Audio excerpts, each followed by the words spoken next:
My name's Justin Taylor, and this is my cultural diversity speech. My family, specifically on my mom's side, is mostly Italian, and for Christmas, my mom always makes an Italian dish known as cioppino. It is a stew of seafood that's made with tomatoes and wine.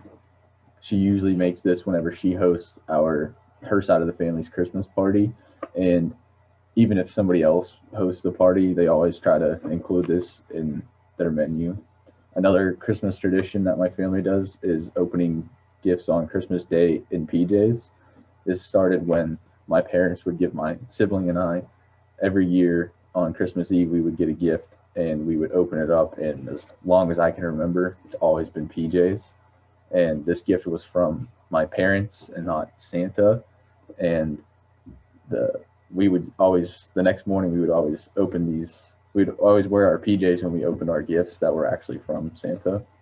And another tradition is eating a New Year's pretzel on New Year's Eve. This started where it's a sweet dough pretzel that my mom would make, and it's covered with a glaze and sometimes sprinkles. Um, you're supposed to eat this at 12 o'clock, like midnight on New Year's Eve day. It's supposed to bring good luck going into the new year, and my mom always tries to remind everybody to take a piece of it at some point at midnight. And it's good. It's always something I look forward to on New Year's Eve. And this tradition supposedly comes from German, and over in Germany they did this.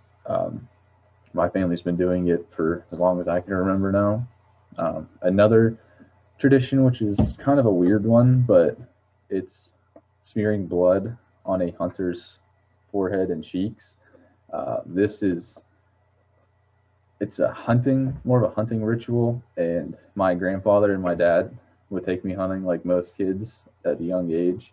And when you get your first deer, my grandfather, he took the blood from that and smeared it on my forehead and my cheeks. It's kind of weird, but it's a kind of a rite of passage as a young hunter, gets you into hunting.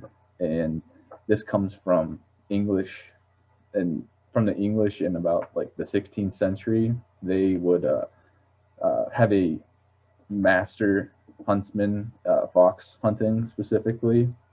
He would take out a young hunter, and the first fox that this young hunter would get, he would take the blood from that and smear on his forehead and his cheeks, and it's just pretty much considered a rite of passage. Um, Kind of similar to that is called the last bite you do for hunting, and it's where you take a twig and you put it in the mouth of a deer or an elk that you've harvested, and you take another piece of that twig and you put it in your head, the headband of your hat, and this is called from its German tradition called Letzer Bissen, which actually means the last bite, and it's sort of a way to um, like respect the animal that you've taken, and it recognizes its close bond to the person who's downed it. And these are just some of the traditions that my family does and other families, and they continue to grow and get passed down to the next generations. And that's about it. Thank you.